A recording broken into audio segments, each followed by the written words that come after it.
Всем доброго утра, хорошего настроения. С вами Вероника Тантосова. Начинаем новую рабочую неделю и начинаем ее с красоты. Давайте лицезреть красоту, чтобы с раннего утра появилось хорошее настроение. Стаю красивых лебедей запечатлел на днях в селе Кутана Сунтарского Луса видеограф и блогер Владислав Третьяков. По его словам, птицы прилетают в местные озера каждый год, и мужчина решил заснять эти красивые создания с помощью дрона. Они не боялись, так как приближал медленно, говорит видеограф. На кадрах в мельчайших подробностях видны их красивый окрас и оперение. Красота природы неповторима.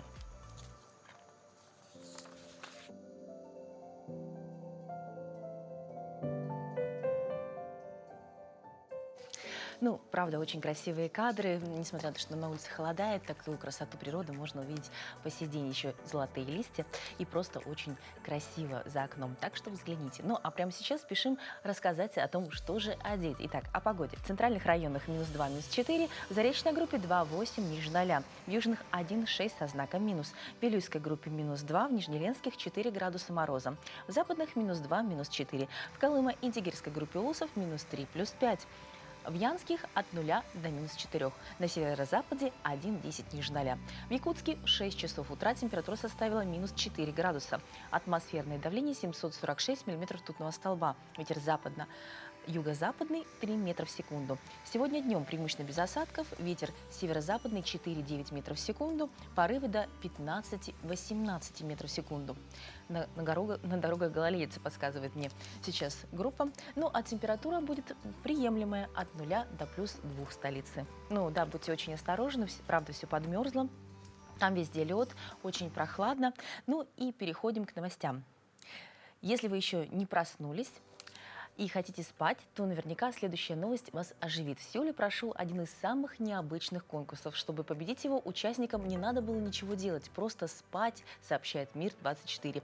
Место проведения выбрали максимально живописно. В одном из парков на берегу реки, прямо на траве, организаторы расстелили надувные матрасы и легкие коврики. Победителей определяли по тому, кто крепче заснет. Представляете, просто можно спать и выиграть. Для этого специальные датчики фиксировали сердечный ритм. Большинство участников пришли в пижамах, но были и те, кто предпочел более креативный наряд. Так победительница конкурса участвовала в костюме Белоснежки. В принципе, очень даже, по-моему, логичный выбор.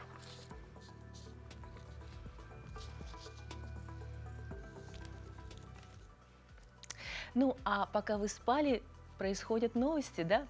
Мир не стоит на месте, все развивается, что-то происходит. Итак, музыка, которую не остановить. В Белгороде после удара ВСУ в город отключили свет. Представляете, нет электричества, однако музыканты филармонии продолжили концерт в темноте, поддерживая публику и доказывая, что искусство сильнее любых обстоятельств. Яркое событие в фигурном катании. Российские фигуристы Александра Байкова и Дмитрий Козловский впервые исполнили сложнейший четверной выброс, что является значительным достижением в мировом фигурном катании. Четверной выброс сальхов был исполнен чисто в начале произвольной программы. Состязание проходит в Санкт-Петербурге. Короткая программа состоялась 27 сентября. То есть можно было, я думаю, в повторе это увидеть. И, конечно, новости республики. Вчера завершились всероссийские соревнования по спортивным бальным танцам, которые проходили в Триумфе. Впервые на территории республики проходило столь крупнейшее мероприятие в области спортивных танцев. Победители определены во всех категориях. Приехали множество регионов. Можно было посмотреть категорию взрослые, молодежь, которые представляли, как минимум, первая десятка России, то есть лучших спортсменов. Вот такой мир грации. Повтор также можно посмотреть в трансляции. А прямо сейчас переходим еще к более интересным новостям. Не пропустите, ведь кто владеет информацией, владеет миром.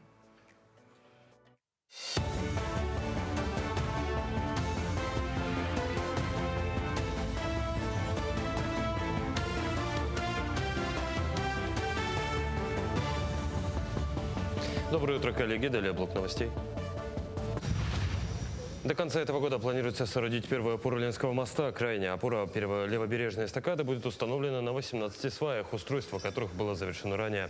Об этом сообщил в ходе прямой линии глава региона Айсан Николаев.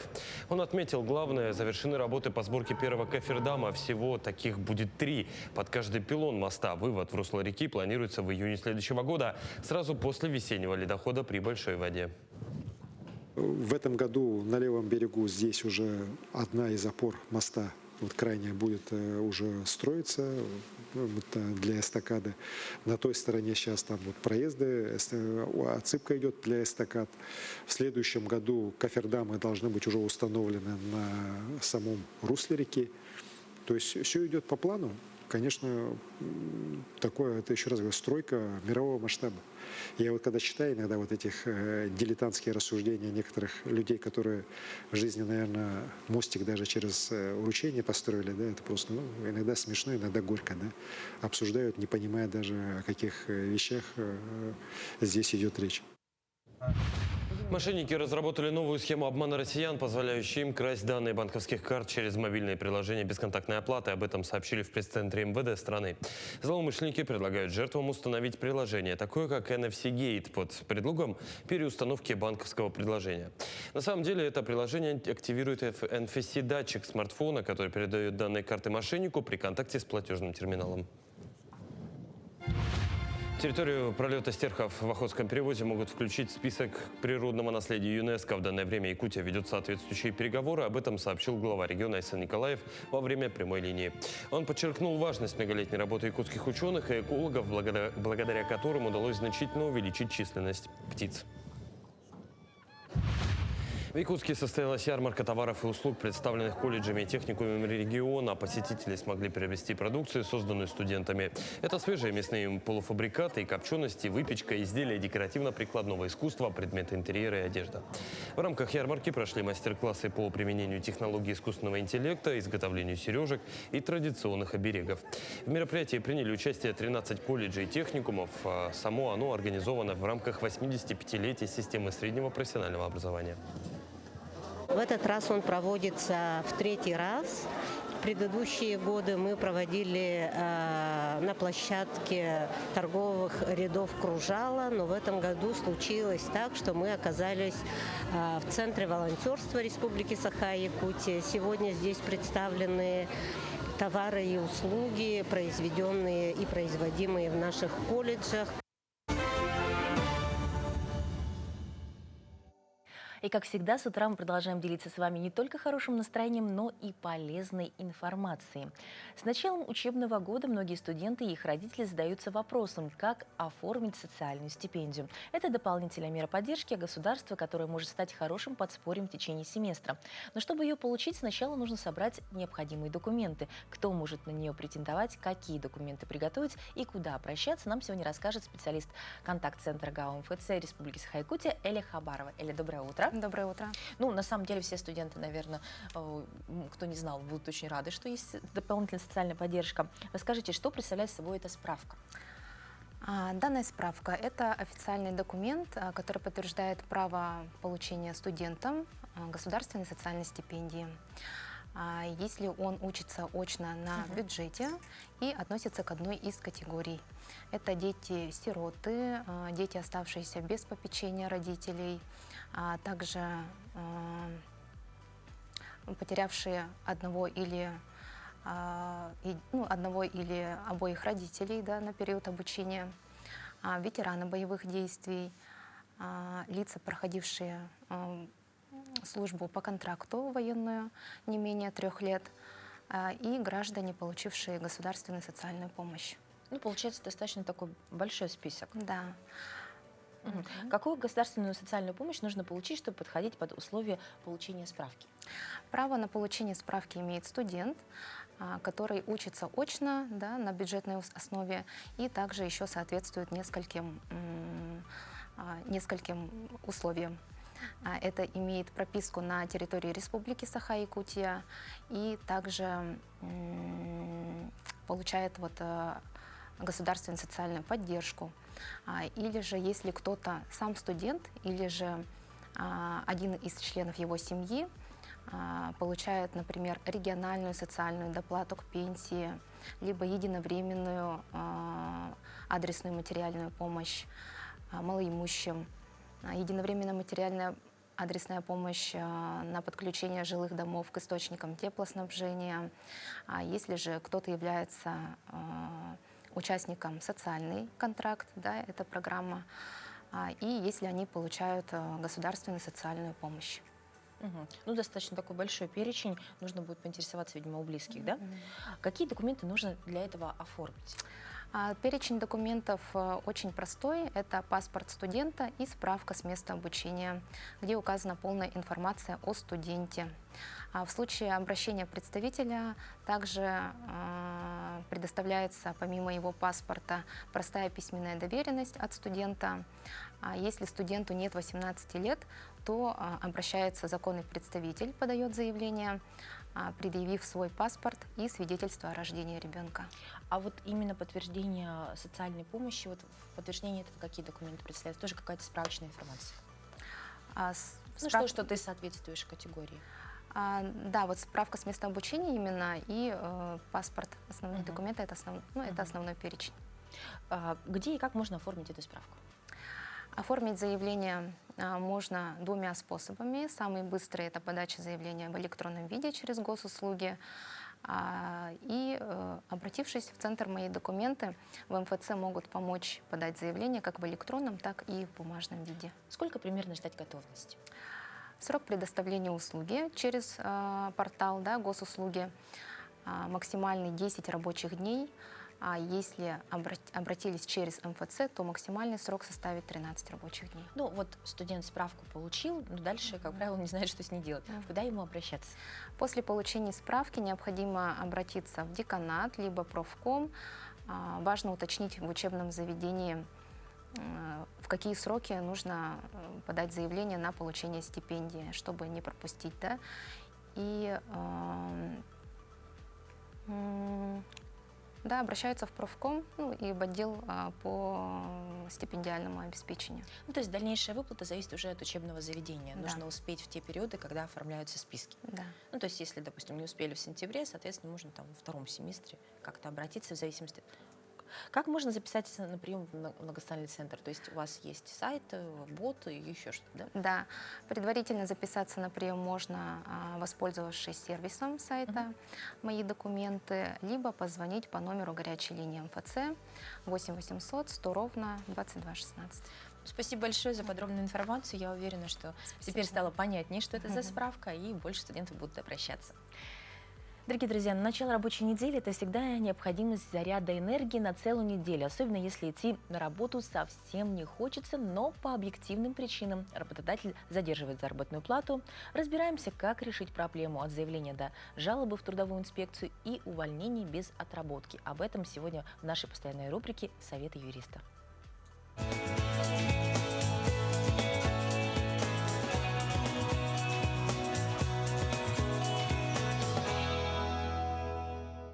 Доброе утро, Якутия! С задержкой или невыплатой заработной платы может столкнуться абсолютно любой работник. Сегодня мы разберемся, что делать, если ваш работодатель не выплатил заработную плату в установленный срок, и что ему грозит за такое нарушение.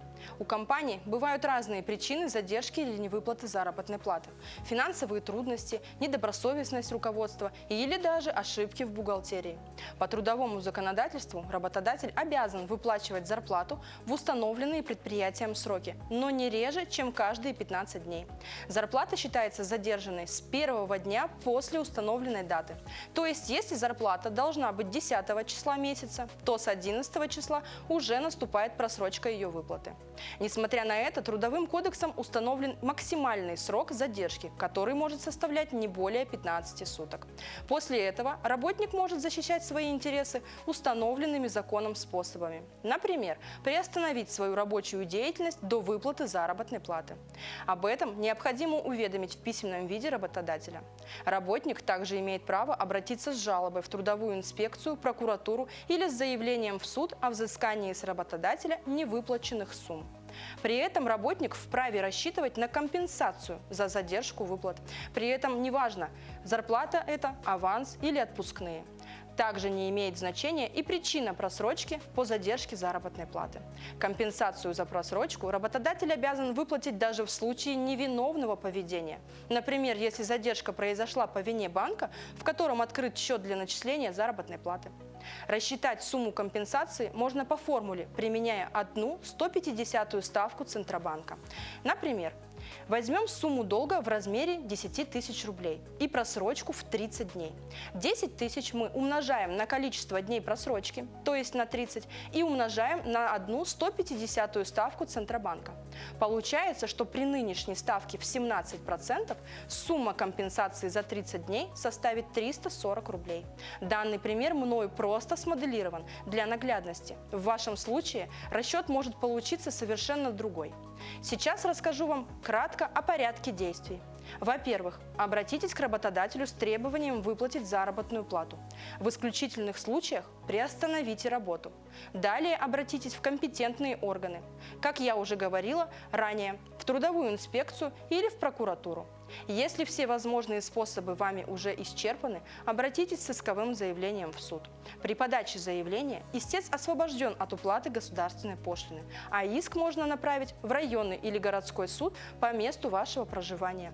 В иске изложите все обстоятельства и приложите доказательства, такие как трудовой договор, расчетные листы, расчет компенсации и другие, в зависимости от вашей ситуации. Напоследок хочу вам сообщить, что за нарушение трудового законодательства работодателям также предусмотрена административная и уголовная ответственность. В самых крайних случаях виновному должностному лицу могут грозить не только большие штрафы, но и лишение свободы. На этом все. До новых встреч. И если не знаете, как поступить, поступайте всегда по закону. Всем еще раз доброго утра, хорошего настроения. Ну, вот только вслушайтесь. День музыки, День пожилых, День учителя – это только часть праздников, которыми богата эта неделя. Если вы давно хотели кого-то поздравить из родных и близких, по-моему, повод найдется всегда. Достаточно заглянуть в календарь. А о том, какими праздниками богат день сегодняшний, узнаем прямо сейчас.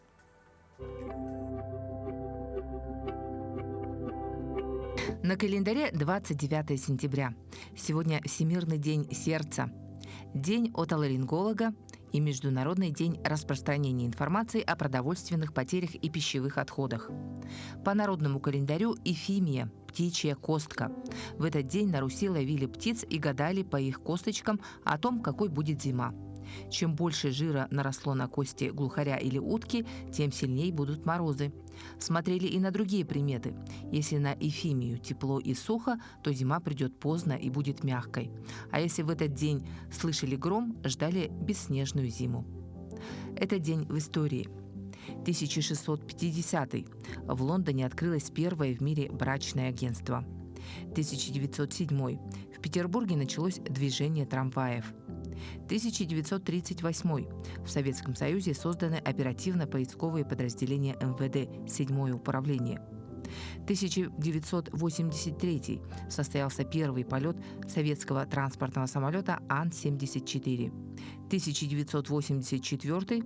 Завершилось строительство Байкало-Амурской магистрали, БАМ. В этот день родились Николай Островский, советский писатель, автор романа «Как закалялась сталь». Алла Демидова, советская российская актриса театра и кино, педагог, народная артистка РСФСР. Ирина Грибулина, советская российская эстрадная певица, композитор, поэтесса. Именины сегодня отмечают Алексей, Виктор, Григорий, Иосиф, Людмила и Сергей. Ну а следующая новость из мира науки. Российские специалисты впервые в мире провели операции по установке нейроимплантов коровам. Об этом сообщают нам РИА Новости. По данным разработчиков, устройство помогает регулировать аппетит, снижать стресс и повышать молочную продуктивность животных. В августе команда нейророга провела операции на 5 коровах. Все животные перенесли вмешательство без осложнений. Имплант закрепляется в затылочной области, а электроды проникают в зону мозга, отвечающие за активность, стрессоустойчивость и репродуктивные функции. После операции коровы быстро вернулись к производственному циклу, а надои увеличились. Ну, звучит вроде бы безобидно, но вот как-то вмешательство в мозг всегда вызывало какие-то вопросы. Ну, надеемся, что на коровах и ограничится. Как-то вот не хочется, чтобы нас тоже регулировали. Ну, вообще, конечно, такое сложное вмешательство и такой успех – это большое достижение науки. Ну, а то, чтобы взбодриться, я думаю, нам нейроимпланты не нужны. Утро задает тон всему дню. Мы стараемся вам дать максимум полезной информации, максимум хорошего настроения, но вот взбодрить тело через экран, к сожалению, не можем, но зато можем подобрать вам самый лучший комплекс упражнений, который поможет вам с активностью и по-настоящему проснуться.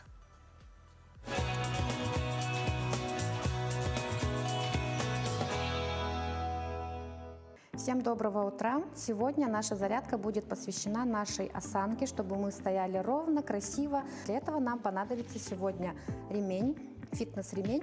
Но если у вас фитнес-резинка, фитнес-ремень, если у вас под рукой такого нету, то подойдет, допустим, пояс от халата, либо какой-нибудь тканевый ремень. Первый у нас комплекс. Мы держимся за края ремня, где-то шире, чем ширина наших плеч. Немного растягиваем резинку и на вдохе мы тянем руки назад и грудь толкаем вперед. Это у нас вдох.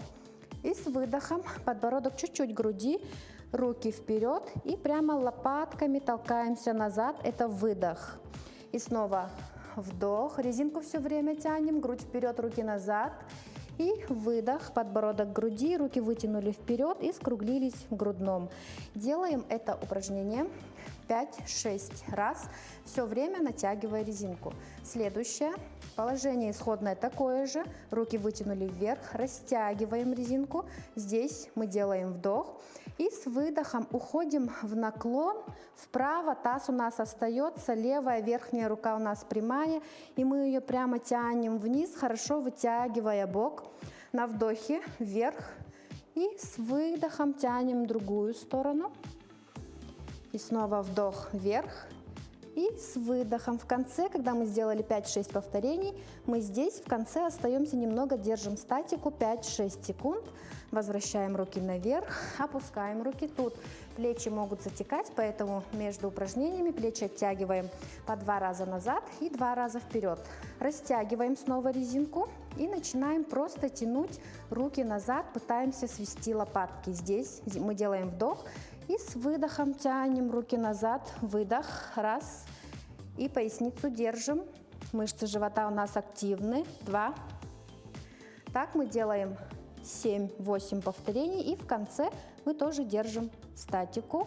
Возвращаем руки наверх и опускаем руки вниз. И снова между упражнениями не забываем оттягивать плечи. Следующее. У нас такой же широкий захват. Захватываемся широко. Растянули резинку, сделали вдох и на выдохе уводим корпус влево, левую руку сгибаем, правая рука у нас остается прямой, и мы пытаемся левый локоть потянуть максимально вниз на выдохе. На вдохе мы возвращаемся в центр и уже согнули правую руку, левая рука осталась прямой и тянем правый локоть вниз, на вдохе вверх и все время натягиваем резинку, делаем 5-6 повторений и в конце мы держим обязательно статику 6 секунд. Вернулись наверх, опустили руки вниз. Рука у нас назад, большой палец правой руки внизу, большой палец левой руки наверху. Тут мы стоим, как будто бы это у нас прямоугольник. Мы должны сейчас найти ту длину, при которой мы на выдохе выпрямляем руки назад. Если нам сложно, мы делаем захват пошире. Если легко, мы делаем захват поуже. При этом у нас мышцы живота работают. Поясницу мы в прогиб не уводим. Сделали здесь вдох. И с выдохом выпрямляем руки назад. Раз. Вдох, расслабили. Выдох. 2. Делаем 7-8 повторений. В конце держим статику. И потом мы меняем сторону. То есть левая рука и правая рука внизу. Так мы завершили наш комплекс на красивую осанку. И теперь с гордо поднятой головой идем покорять этот мир. Всем пока!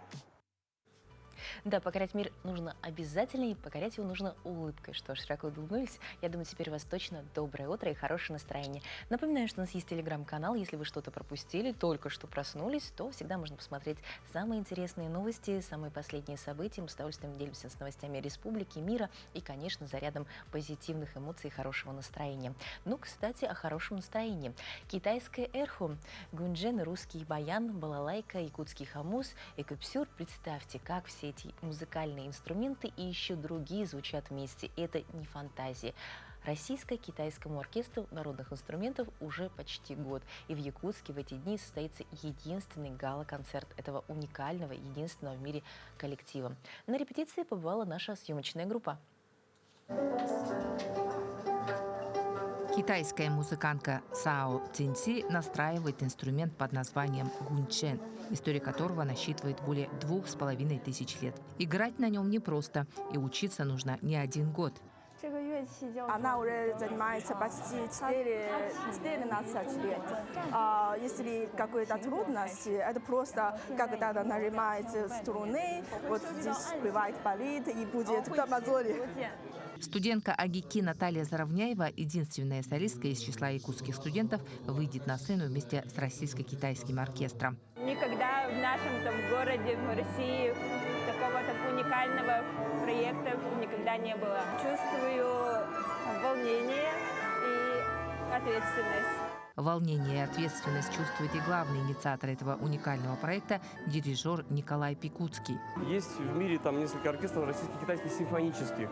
А российско-китайский оркестр народных национальных инструментов, в которые вошли русские инструменты, якутские и китайские национальные, он единственный в мире.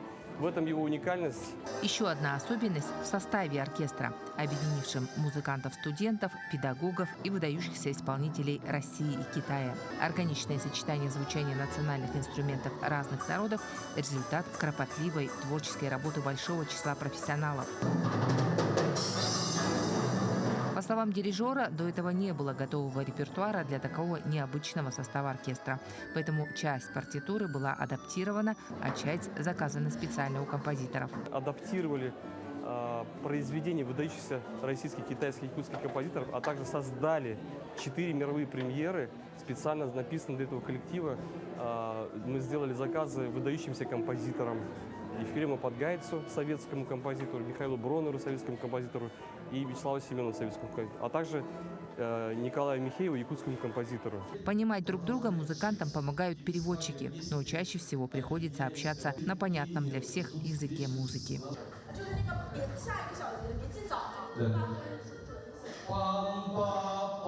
Очень точно, пожалуйста. Первые выступления объединенного коллектива состоялись с успехом еще в прошлом году в Харбине. В этот раз, по мнению дирижера, концертная программа получилась лучше и сложнее. И теперь якутскому зрителю предстоит оценить выступление этого уникального оркестра. Туяра Филиппова, Артумен Наговицын, Якутск. И подробнее о предстоящем гала-концерте этого необычного международного оркестра пришла к нам в студию рассказать Вера Никифорова, проректор по научно-творческой и инновационной деятельности АГИКИ, заведующий кафедрой искусствоведения, кандидат искусствоведения. Доброе утро. Доброе утро. Очень серьезная такая должность. Но это, правда, большая инновация, да, на самом деле. Как появилась идея вообще создания такого уникального коллектива? И кому она первоначально принадлежала? Вообще это, конечно, создание таких интеграционных, скажем, коллективов – это вообще веяние времени. Потому что сейчас действительно идут такие глобализационные процессы, и заявлять о себе громко миру лучше все-таки объединившись с кем-то. И вот тогда, в 2022 году, когда мы стали участником программы «Приоритет-2030», это большой федеральный проект среди вузов, ко мне пришел Николай Владимирович Пикуцкий с таким предложением создать дальневосточный молодежный оркестр русских народных инструментов. И вот мы вышли как раз на Дальневосточный государственный институт искусств, Хабаровский институт культуры и искусств, средние специальные учебные заведения, музыкальные училища и колледжи, где есть отделение народных инструментов. И получился у нас коллектив, который в 2023 году уже успешно очень выступил во Владивостоке, Благовещенске, в других городах Дальнего Востока. И тогда мы поняли, что это проект, который имеет право жить. А в 2023 году, уже в конце года, мы с нашим ректором, с Аргланой Семеновной, участвовали в форуме ректоров вузов Дальнего Востока и северных провинций Китая. И там познакомились с представителями Харбинской консерватории. Это были очень активные ребята из международного отдела. Это было в Харбине, поэтому они сразу же на следующий день нас позвали в свою консерваторию. Но это действительно совершенно новый проект в Китае. Китай, вы знаете, очень уважительно относится к российской музыкальной традиции, музыкальной школе, отечественным педагогическим традициям в области музыки. И мы прямо тут же подписали ну, как бы соглашение, вообще свои намерения о вступлении в Международный музыкальный союз. Ничего себе, как Да, все быстро. очень быстро действительно произошло, потому что, ну, видимо, почва подготовлена, и была как бы инициатива с их стороны, была инициатива с нашей, как-то все очень хорошо совпало. И уже в прошлом году, в ноябре месяце 2024 года, наш оркестр в полном составе выехал в Харбинскую консерваторию. И вот там дали концерт, который имел большой успех. Вот с То этого есть, получается, началось. с этого началась история. Да. с этого Ну, началось. самое сложное, наверное, это подобрать музыкальный материал. Вот что исполняет оркестр, как удается его подбирать с учетом такой разницы в традициях, специфике музыкальных инструментов? Действительно, вы совершенно правильно сказали вначале, это инновационное явление. Это вообще, я считаю, что даже цивилизационный диалог на каком-то совершенно на качественно новом уровне. То, что мы создали, такой объединенный оркестр русских народных, якутских инструментов и китайских. Это две разные цивилизации, то есть три даже разные цивилизации. И вначале, конечно, репертуар в основном состоял такие из традиционной музыки, классической. А в прошлом году мы обратились к нашему композитору, к Николаю Михееву, и он написал вот это первое произведение для объединенного оркестра. Это была фантазия на китайские, русские, арктические темы для смешанного оркестра. Ничего себе. Да, нашего смешанного оркестра. Фантазия очень хорошо прозвучала в Харбине. Угу. И вот уже в начале этого года мы специально заказали музыку, потому что такой состав оркестра, он должен иметь свой оригинальный репертуар. Логично. И обратились к известным очень композиторам московским. Это Ефрем Подгайц, это Михаил Броннер, это Владимир Семенов, которые написали разные произведения именно для этого состава оркестра. Значит, одно из них двойной концерт для балалайки и эрху. Специально для сопровождения оркестра, конечно. Для этого специально приезжает сегодня ректор Харбинской консерватории, очень известный, талантливый музыкант. Это виртуозный исполнитель на китайском эрху, на китайской скрипке Фэн Сунфэй. Госпожа Сунфэй. Ректор приезжает. Почему я о ней так говорю специально подробно? Потому что это музыкант, которая выступала в лучших концертных залах мира. В том числе в Карнеги-холле в Америке, в Сантори-холле в Японии, в России. Они выступали на больших государственных концертах, когда вот присутствовали первые лица наших государств России и Китая. Ну, это такая большая, мне кажется, оценка, высокая очень оценка творчества оркестра, потому что раз человек готов свой талант разделить с оркестром, безусловно, значит, и его материал и подходит, и очень интересно, что такая оценка дана именно из Китая. Скажите, а вот планируется ли гастролирование оркестра в дальнейшем? То есть в Якутске мы, к сожалению, имеем возможность только раз услышать оркестр, а может быть, можно где-то еще услышать. То есть наши якутяне путешествуют по всей России, поэтому, возможно, воспользуются этой возможностью. Конечно, оркестр сейчас пока только доказывает свое право на существование.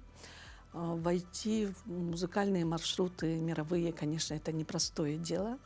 Поэтому сейчас наша установка, что ли, доехать до Пекина, до Пекинской консерватории, потому что ректором Пекинской консерватории является вот одна из музыкантов этого трио, исполнителей на эрху. То есть это человек, который понимает специфику звучания вот таких оркестров. Поэтому, наша пока ближайшая задача такая, дальше уже оркестр сам должен доказать и войти уже в музыкальную индустрию. Желаем успехов и достижений. Уверена, что скоро мы увидим афиши о том, что концерт составляется не только в Пекине, но и на территории России, во многих городах. Но не можем вас не спросить о том, что 2026-2027 год — это у нас год перекрестным годом в сфере образования, да, то есть у нас обмен опытом идет. Реализуется ли в АГИКИ обмен студентами? То есть вот если такие тесные связи уже у нас с Пекином, возможно, оттуда ребята приезжают? Да, у нас обмен уже идет с прошлого года, достаточно активный. Наши ребята-художники выезжали в Чанчунский университет, у нас с ними тоже есть хорошее такое соглашение об этом, как раз об академической мобильности.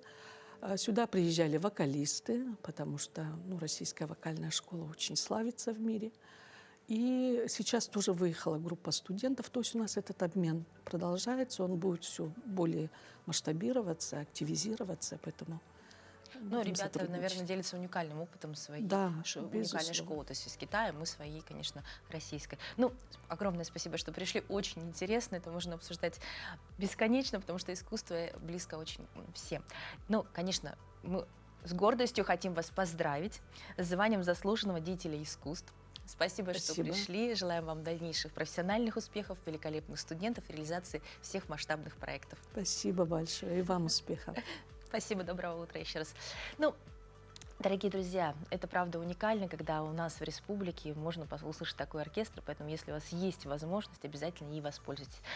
Говорят, что не только есть свои голоса у стран, но и даже у городов. И у Старой Москвы был свой совершенно уникальный голос, мелодичный, певучий, с особым произношением, который сегодня почти невозможно услышать на улицах города. Это был не просто говор, а настоящий звуковой код, по которому узнавали своего. Что же такое то самое легендарное старомосковское произношение, узнаем в нашей постоянной рубрике.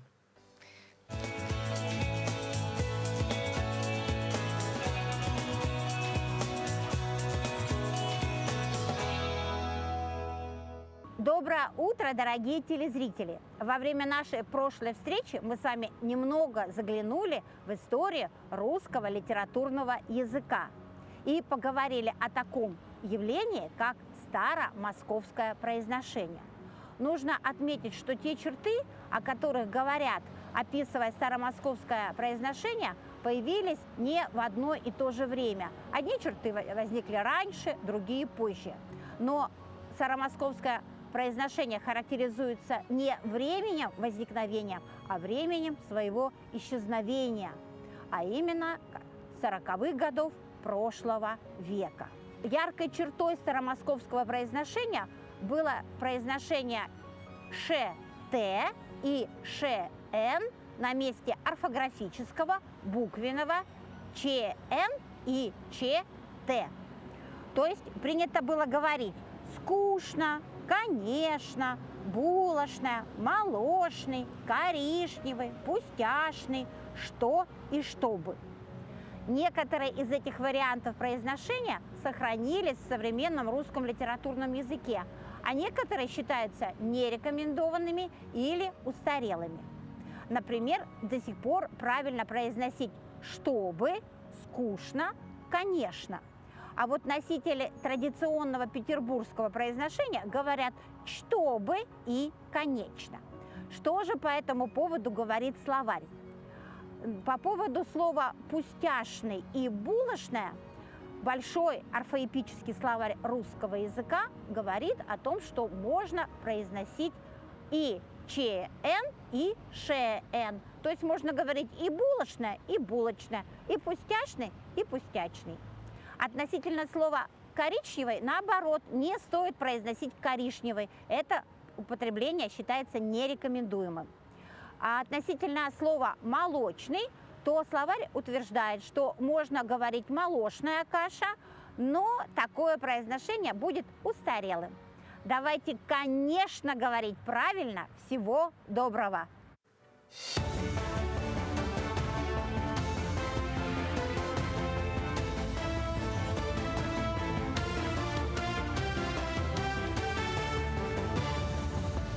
Мы продолжаем рассказывать о самых заметных событиях республики, страны и мира. Закрытие паромных переправ зависит от погодных условий. Так, перевозка по маршруту Якутск-Нижний Бестях осуществляется в штатном режиме. На перевозках задействовано 13 паромов. Интервал движения соблюдается с учетом расписания. При скоплении автотранспорта переправа работает в усиленном режиме до последнего клиента. Организуются патрули из ДПС. При этом, исходя из природно-климатических условий, переправа Якутск-Нижний Бестях планирует работу до конца октября. Переправы на реке Вилюй завершат свою работу ориентировочно 7-10 октября. По направлению Мегина-Алдан-Кескил на реке Алдан 14-16 октября. Семейный многофункциональный центр открыл свои двери в Мирном. Это 6-е подобное учреждение в регионе, которое станет важным звеном оказания помощи населению. Центр организует деятельность в формате единого окна, обеспечивая удобство получения необходимых услуг. Предоставляемые услуги охватывают широкий мир и спектр потребностей от комплексной социальной помощи до сопровождения семьи в кризисных ситуациях. Открытие такого центра направлено на повышение качества жизни населения Мирнинского района и их улучшение социального обслуживания. Турпоток в Якутии за 7 месяцев этого года составил 170 тысяч человек. По словам регионального Минпреда, у Якутии остается, цитата, «высокий потенциал для развития туристического бизнеса». На территории работает 25 туроператоров и 87 турагентов. Реализуется более 170 туристических продуктов, работают 26 аттестованных экскурсоводов. Рекорды по числу туристов по-прежнему бьет нацпарк Ленские столбы. В Хангаласском районе с начала года его посетили более 52 тысяч туристов. Закрытие скакового сезона состоялось на ипподроме Арктического агротехнологического университета. За приз председателя правительства Якутии на дистанции в 10 километров состязались лошади якутской породы 4 лет и старше. Призовой фонд – 1 000 000 рублей. За приз Министерства сельского хозяйства и продовольственной политики на дистанции 2400 метров лошади 4 лет и старше чистокровной верховой породы. Призовой фонд здесь также – 1 000 000 рублей. В общем, состоялось 6 забегов. Общий призовой фонд соревнований превысил отметку в 5 миллионов рублей. Для нас это большой праздник, большой очень символично то, что в этот день проходят конные соревнования. Лошадь – это символ нашей республики, символ нашего традиционного уклада, такого свободы, прорыва. Ну и, конечно, это символ трудолюбия, как Республика Саха-Якутия в составе нашей Российской Федерации является очень важным фундаментом развития Дальнего Востока и всей нашей страны. Обширный ассортимент, доступные цены и вежливый персонал. Рынок на улице Труда после пожара полностью восстановлен. Теперь здесь работает около 30 торговых павильонов, где можно купить как местные, так и привозные продукты. В честь торжественного открытия гостей бесплатно угощали блюдами узбекской кухни. За накрытый стол приглашали всех попробовать фирменный плов. 25 июня у нас был пожар. И после 2 недель мы вначале думали вообще закрыться даже. Но в течение 2 недель решили, что все-таки нужно перестроиться. И мы начали строиться. И в течение чуть больше 2 месяцев мы уже восстановились полностью. На сегодняшний день у нас эта база считается самой большой и самой старой, так скажем. Да? То мы очень давно работаем. И, можно сказать, половину республики обеспечиваем фруктами и овощами. На этом все. Хорошего дня и оставайтесь на нашем телеканале. Последние новости мы уже узнали, а теперь переходим к тому, что предсказывают звезды. Гороскопы – это способ сфокусироваться. Если человек ищет в прогнозе поддержку, он ее обязательно найдет. Все эти методы, все транскрипции, что там говорят звезды, они скорее не руководство к действию, а способ лучше понять себя. Можно использовать их как игру, можно как способ поиска новых инсайтов. Верить в прогноз или нет – дело каждого, но мы, как всегда, рады помочь и сообщить, что же пророчат звезды на целую неделю.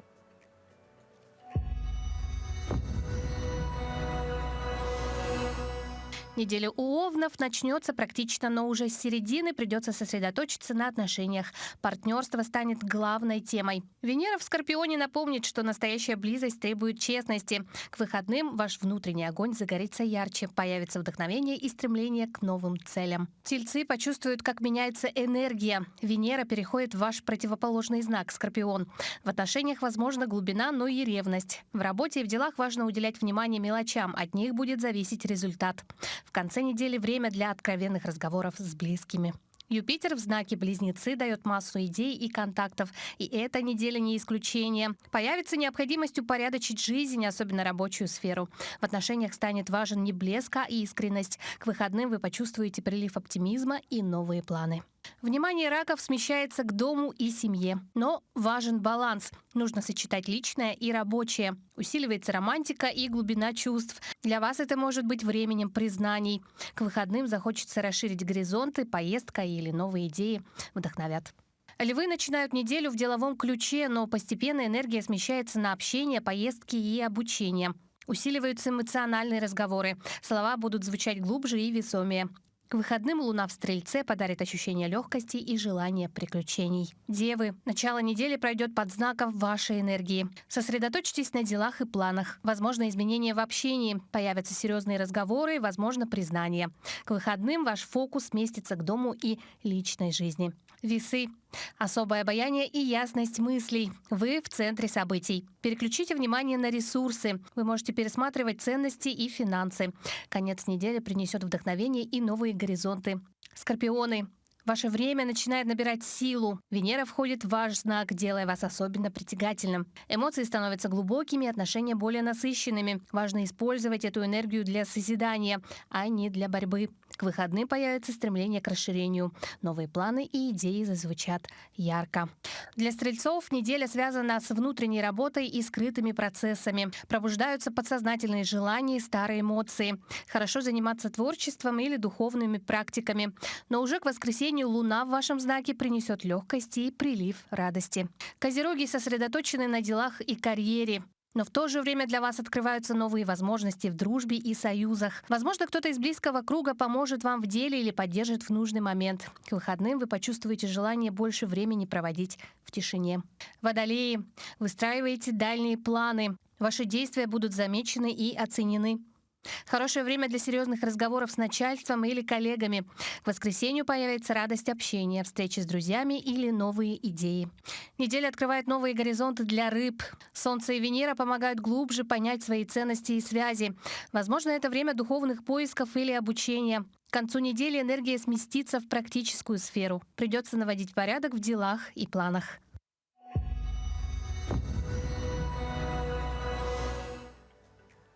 Ну, это нам рассказали звезды, а тем временем, как и обещал, в нашей студии пришли еще одни замечательные гости. Это представители цирка. В Якутске в эти дни в гастролями находится цирк Моретти, и мы не упустили возможность пригласить их в студию. Еще раз всем доброго утра. Представляю наших зрителей. Анастасия Мишан, воздушная гимнастка, и Ростислав Гаврилев, руководитель номера хищных животных, аттракциона хищных животных. Ну, вообще, само название уже как-то пугает. Ну, начнем, наверное, с прекрасной половины. Итак, вообще, воздушные гимнастки – это что-то такое уникальное. Как вы не боитесь вообще? И работаете ли вы со страховкой, без страховки? И вот это ощущение парения, когда вы отпускаете одну нить, чтобы ухватить другую, как вам это дается? Ну, работаю я без страховки, данный номер, потому что со страховкой работать его просто невозможно по техническим причинам. На самом деле я уже давно не боюсь вообще воздуха, как мы это называем, вот, потому что все приходит с опытом. И... То есть вы когда-то в детстве решили, что вы точно будете гимнасткой и хотите парить в воздухе? Конечно, мне кажется, все дети, наверное, хотят летать, и в нашей работе можно осуществить такую мечту. Удивительно. Ну, не менее страшно работать, по-моему, хищными животными. Когда думаете? Ну, на мой взгляд, когда человек находится с... Понятно, что они поддаются дрессировке, но когда вы находитесь в закрытом пространстве с большой кошкой, которая больше вас обладает зубами, когтями, и вообще в свободной природе достаточно агрессивный хищник, как вы себя ощущаете? Еще хочу уточнить, что не только одна кошка. Сейчас на гастроли в Якутск приехало 6 хищных животных.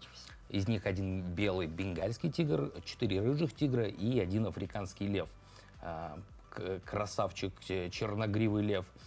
На самом деле привыкаешь к общению, ну, то есть уже притупляется чувство страха, но тем не менее, когда чувствуешь непосредственно какую-то угрозу и чувствуешь, скажем так, недоброе настроение по отношению к тебе животного, естественно, становится страшно. Но в этом-то вся и соль процесса, что, чтобы выстроить правильную коммуникацию на взаимоуважение, скажем, взаимодействовать. Тут коммуникацию с людьми-то иногда выстроить сложно. Когда говоришь, коммуникация с животными, звучит очень сложно. Вот у вас какой самый сложный элемент, который вам удалось исполнить, и как вы к нему подошли? Ну, то есть как вам... Это был творческий процесс, это была какая-то цель повторить чьи-то опыт? Да, вообще самый сложный у меня элемент – это шея. Это когда я надеваю петлю на шею, и у меня крутка, у нас сленг такой, меня крутит партнер снизу, И получается, что у меня где-то 40 секунд напряжения в шее постоянного. На самом деле, как это все репетировалось в свое время, это просто на боли, это привыкается, потому что сдавливается челюсть и, собственно говоря, череп. Со временем ты просто уже к этому привыкаешь, и становится на самом деле не то что физически, а скорее морально легче. Уже просто ты понимаешь, что там через 40-45 секунд это закончится, и ты уже выйдешь в свой какой-то финальный комплимент к зрителю. Ну, это помимо того, что нужно еще физический навык разработать, чтобы шея оставалась цела. Один-два раза так в день делай, и шея болеть не будет, да? Это история. Удивительно. Ну, а вы как выстраиваете коммуникации? Вот что все-таки самое сложное вот с животным? То есть говорят, что вот если животное взять в детстве, там его вырастить, он к тебе привыкнет, адаптируется, но это не всегда же так получается. Да, конечно, потому что у каждого животного свой характер, свой психотип. Самое важное, как вообще строится, допустим, взаимодействие, как вы сказали, с юного возраста, то есть приобретается там из зоопарка, заповедника, животное приезжает к тебе, оно не знает, чего ждать от тебя, и находится в каком-то стрессе. И нужно выстроить дружеские взаимоотношения, то есть объяснить животному, что ты не какая-то угроза, и что вокруг тебя, то, что окружает. Потому что, несмотря на то, что это хищные животные, они на самом деле очень психологически нежные животные. И нужно окутать заботой и вниманием, объяснить, познакомить его с этим миром, и объяснить, что ему ничего не угрожает, что он в безопасности. Так представлять льва очень нежным как-то сложновато. Но скажите, вот вообще номер с хищными животными — это процесс долгий. То есть нужно научить понимать, что должны сделать, да? Повторить это на публику, не бояться страха сцены, что тоже для животного, наверное, стресс, потому что шум, свет, к этому приведет привыкание. Но все-таки это больше творческий процесс или это такая кропотливая системная работа, которая позволяет достичь результата? Знаете, это есть несколько этапов. То есть сначала это такая техническая, даже не назовешь, конечно, технической, потому что творчество происходит и в репетициях, когда ты с юных лет начинаешь репетировать там, с каким-то животным, и в процессе сам тигр или лев подсказывает какие-то трюки, что ему больше нравится. Допустим, там, какие-то там стойки в колено или там поцелуи, эти животные сами проявляли. То есть мне самое важное заметить и подкрепить вот это вот поведение, скажем, доброе. И потом, когда уже стабилизируется набор трюков, тогда больше уже творческий процесс происходит, что можно уже поиграть немного со светом, добавить каких-то спецэффектов и тому подобное. Чтобы это выглядело уже цельно. Да. Ну, вообще в вашем образе жизни очень много сложностей, да, это постоянные переезды, но они также и сопровождаются очень интересной возможностью посмотреть мир, что вам удалось увидеть, как вам удается справляться с этими путешествиями, особенно вам, да, в какой самой дальней точке страны, мира вы побывали? Еще в дальней мы не побывали. Вот после 12 октября мы отправимся дальше, в сторону Дальнего Востока. Но на самом деле я уже второй раз по вот этому маршруту еду. И разные бывали, на самом деле, гастроли, что бывало, и за границей. Но так как страна большая, скажем, необъемная, и достаточно бывает, что пока ты доедешь до Дальнего Востока, вернешься в сторону Москвы, уже новое поколение детей вырастет. Да, это точно. У вас как? Вообще самая дальняя точка мира для меня это было США, работала. И другие страны, собственно говоря, за границей, в Россию. Ой, тоже, если честно, где только не были. Мы работали и в Дагестане.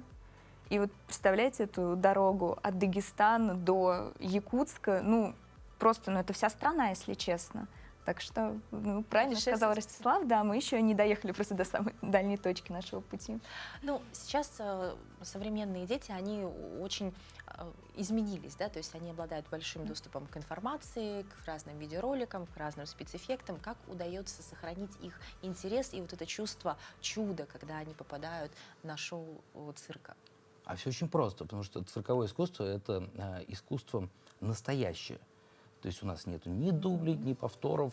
И когда зритель приходит и своими глазами видит, как человек показывает свои сверхвозможности, то, естественно, он удивляется, и там происходит и сопереживание, и страх, и удивление, что у нас люди, бывает, со слезами на глазах уходят с цирка, потому что прожили весь спектр эмоций. Но еще не нужно забывать о том, что есть декорации, свет, спецэффекты, то есть современные технологии также присутствуют в цирке. Почему-то ошибочно считаю такой вопрос, как будто мы немножечко... Я чувствую, об этом можно говорить долго. Но я Да-да. думаю, у вас это уникальность номеров. Конечно, абсолютно. Плюс зрителя нельзя обманывать, потому что это просто невозможно. Спасибо большое за ответ, спасибо, что пришли. Было очень интересно. Время, к сожалению, заканчивается. Я уверена, что наши зрители с удовольствием придут. Ну, всем Спасибо еще раз вам. доброго утра, хорошего настроения.